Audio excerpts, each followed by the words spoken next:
She had only $8 left to her name, just enough for a sandwich and a bus ride home. But when she saw a rough-looking biker stranded by the road, something inside her said, "Help him." Most people would have walked away. After all, he was wearing the leather patch of a notorious biker gang, the kind most folks crossed the street to avoid. But she didn't. She handed over her last bit of cash, not knowing that a single act would set off a chain of events no one could have imagined. By the next morning, her quiet street shook with the thunder of 100 motorcycles. Neighbors peeked through curtains. Some thought trouble had arrived. Others thought it was revenge. But what those bikers came to deliver would leave an entire town speechless. This isn't just a story about kindness, it's about how one small act can rewrite what we think we know about people, prejudice, and humanity itself. Before we dive in, tell me, where are you watching this from? Before that day, Amara Johnson lived a quiet, invisible kind of life. She was 23, juggling 2 part-time jobs and community college classes, just trying to keep the lights on in a one-room apartment on the south side of town. Her world was simple: bus rides, late shifts, and dreams that felt too far away to touch. Most mornings started before sunrise.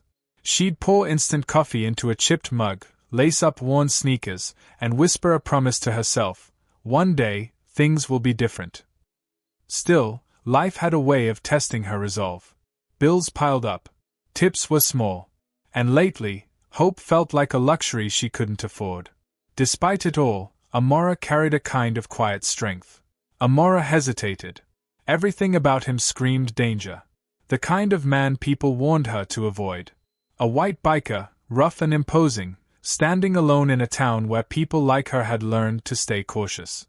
But as cars sped past him, splashing muddy water onto his boots, she saw something else in his face: exhaustion, maybe even pain. And before she could overthink it, she stepped off the sidewalk and walked toward him. That choice, small, almost foolish in its simplicity, would soon become the moment that changed everything. Because what Amara didn't know was that this man wasn't just part of a biker gang, he was their leader. And her act of kindness would echo far beyond that lonely stretch of road, shaking an entire community's perception of race, loyalty. The next morning, Amara woke to the usual buzz of her alarm clock and the distant hum of traffic outside her apartment window. She had almost forgotten about the biker until she noticed her phone lighting up with notifications. A photo of her had been posted online, her handing cash to the tattooed biker, captured by a passerby. The caption read, "Would you trust this girl? Helping a gang member, or part of one?" Within hours, the post spread through local pages and group chats. Some comments called her brave, but most were cruel. Words like foolish, naive, and race traitor. People who didn't even know her face were called. At the diner, whispers followed her. Co-workers avoided her section. Her manager, a graying man with kind eyes but cautious nerves, pulled her aside. "Maybe, take a few days off," he said softly. "Just until this blows over." She nodded, too stunned to speak. But deep down, she knew what he meant. The customers don't want you here right now. By nightfall, fear began to creep in. She noticed cars slowing near her building, unfamiliar faces staring. It wasn't just about the photo anymore, it was about what people thought they saw. A young black woman standing too close. Then came the knock. A heavy fist on her door made her heart jolt. She hesitated, staring through the peephole. 3 men stood outside, leather jackets, bandanas, and the same skull emblem. The Hells Angels. Her first instinct was to call 911. But before she could move, one of them spoke through the door, his voice surprisingly calm. We aren't here to hurt you. You helped our brother yesterday. We just came to say." Something in his tone, low, steady, almost protective, made her pause. She cracked the door open an inch. The man handed her a folded envelope. Inside was a wad of cash. More than she'd ever held in her life. She tried to refuse, shaking her head. "I can't take this." But he just smiled, tipping his cap. He said you saved him when nobody else would. That kind of heart deserves something back. When they left, She stood frozen in the doorway, the roar of their engines fading into the night. But what seemed like a blessing soon turned into. The next morning, police officers showed up at her apartment. Neighbors watched from their windows as she was questioned in the hallway about drug money, gang affiliations, and illegal contact. They didn't see a girl who helped a stranger, they saw a suspect. It didn't matter how many times she explained that she'd given, not taken. The look said everything. The uniformed men didn't believe her. To them, she fit a narrative they'd written long before she spoke. Word spread fast. The landlord left a notice on her door. Concerns from other tenants, it read. Safety reasons.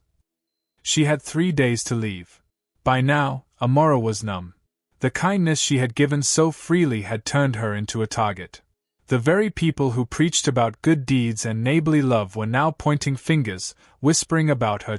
She slept on a friend's couch that night, scrolling through the hateful comments until her eyes burnt.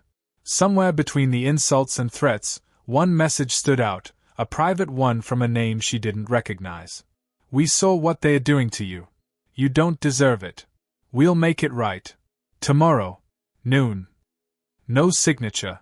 No explanation. Just that. For a moment, she didn't know whether to be afraid or relieved. But when she heard the distant rumble of engines the next day, echoing, by the time the 100 motorcycles reached her street, Amara could feel the ground trembling beneath her feet. Engines thundered like a storm rolling in from every direction, rattling windows and drawing faces to doorways. To them, it looked like a takeover, an army of white bikers rolling into a quiet black neighborhood. And at the center of it all stood Amara, the girl who had started it, unknowingly, with $8 and a moment of compassion. The bikes came to a stop right in front of her apartment building. One man, the leader she had helped, stepped forward, his boots heavy against the pavement. His beard caught the wind, and his leather jacket creaked with every movement. He looked like every stereotype people feared, but his eyes held something different. Still, the crowd didn't see that. They only saw him. Within minutes, police cars arrived, lights flashing, sirens. He turned toward the officers. You see this girl, he said, pointing at Amara. She didn't look at my jacket. She didn't see a gang member. She saw a human being. When nobody else would stop for me, she did. He reached into his pocket, slowly, carefully, the movement tense, watched by every drawn weapon. When his hand came out, it wasn't holding a weapon. It was holding a folded piece of paper. He walked toward Amara and handed it to her. She unfolded it with trembling fingers, and inside was a deed. A legal document. Her name was printed at the top. He smiled softly. You said you were saving up for a place to call your own, he said. Now you have one. Paid in full. If you're still watching this powerful moment, take a second to subscribe. We tell real stories that remind the world what humanity truly looks like. The crowd fell silent. Even the officers hesitated. The tension broke, replaced by something raw, disbelief, shame. Tears welled in Amara's eyes. The same people who had called her reckless now stared in stunned silence. Some lowered their phones. Others turned away. Because in that moment, the truth was undeniable. The girl they mocked had shown more humanity than an entire town. And as the biker turned back to his roaring brothers, he gave her one last nod. Don't ever stop believing that kindness can change people, even the ones the world tells you to fear. Then they rode away, leaving nothing but tire tracks and a silence heavy with realization. In the days that followed, Amara's street looked and felt different. The silence that once carried whispers of judgment now carried something else, reflection. Neighbors who had crossed the street to avoid her now looked her in the eye. Some apologized. Others couldn't. But everyone had seen what happened. And they couldn't unsee it. The local news picked up the story. Young black woman helps stranded biker, receives life-changing gift from Hell's Angels. It went viral overnight. But what captured people's attention wasn't just the gift.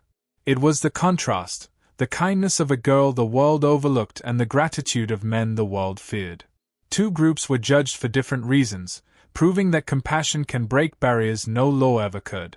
Still, for Amara, the days after weren't about fame. They were about healing. She used part of the deed money to open a small food stand near the bus stop where she'd first met the biker, serving free meals on weekends for anyone who needed one. On the wall behind the counter, she hung a simple sign that read, "Kindness doesn't have a color." People started coming, truckers, students, elderly neighbors. Some came for the food, others just to talk. And every time someone asked about the sign, she'd tell them her story. Not for sympathy, but for truth. She told them about how quickly kindness can be twisted into suspicion. How a single act of decency nearly destroyed her life. How it took 100 roaring motorcycles to make her town finally see what she'd been trying to show all along, that humanity shouldn't come with conditions. Beyond her town, the story spread. Community groups, biker clubs, and even churches started sharing it as a message of unity. People began asking themselves a harder question: when did we start judging kindness by the color of the hands that give it?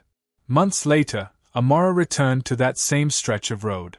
She placed a wildflower by the roadside, not as a tribute to what happened, but as a reminder of what could. She smiled, knowing that even if people forgot her name, they'd remember her choice. Maybe Amara didn't change the world, but she changed a moment in it. And sometimes, that's how revolutions begin,